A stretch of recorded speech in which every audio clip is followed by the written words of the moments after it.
Let us think that we are tossing a coin. So let us find out the probability that we come out with heads. We know that when we toss a coin, we will have two outcomes, namely head and tail.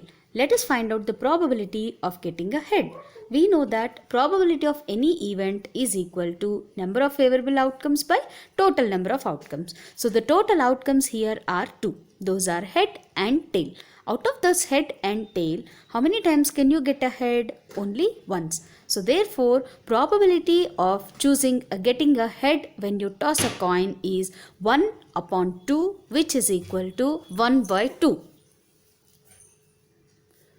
So probability of choosing a head when you toss a coin is 1 by 2.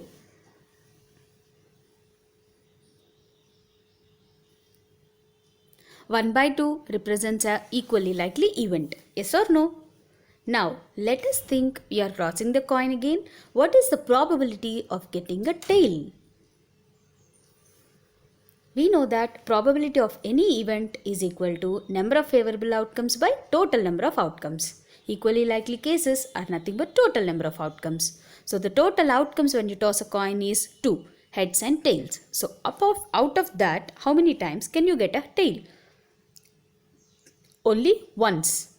So therefore, probability of getting a tail when you toss a coin is 1 upon 2, which is equal to 1 by 2.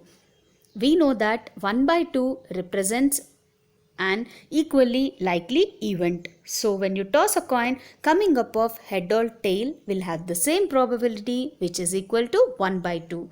So getting a head or tail when you toss a coin is nothing but equally likely event. Let us discuss one more example of throwing a die.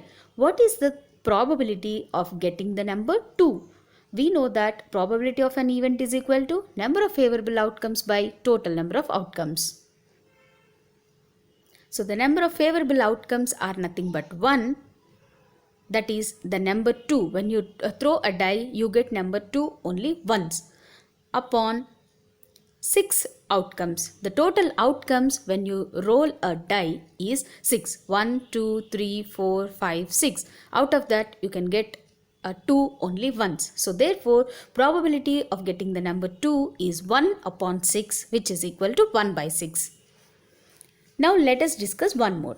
What is the probability of getting an odd number when you roll a die?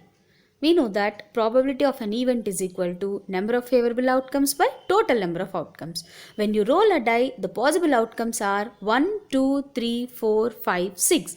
So out of that, there are only 3 odd numbers. Those are nothing but 1, 3, 5. So it is 1, 3, 5. So there are 3 favorable outcomes by total number of outcomes are 6. That is nothing but 1, 2, 3, 4, 5, 6. So therefore, probability of getting an odd number is 3 upon 6. 3 and 6 are having the common factor as 3. So if we cancel that, we'll get the probability of getting an odd number is 3 by 6, which is equal to 1 by 2. So what is the probability of getting the numbers 2 or 5? We know that probability is equal to number of favorable outcomes by total number of outcomes. So therefore, the number of favorable cases in this situation is 2 and 5. Number 2 and number 5, which are nothing but there are 2 favorable outcomes, number 2 and number 5, by total number of outcomes. The total number of outcomes we know are 6, which are nothing but 1, 2, 3, 4, 5, 6 when you roll a die. So the probability of getting the number 2 or 5 is 2 by 6. 2 upon 6, common factor as 2, so which is equal to 1 by 3. So we have seen the finding the probability when you roll a die and when you throw a coin. Let us see some more examples in the next video.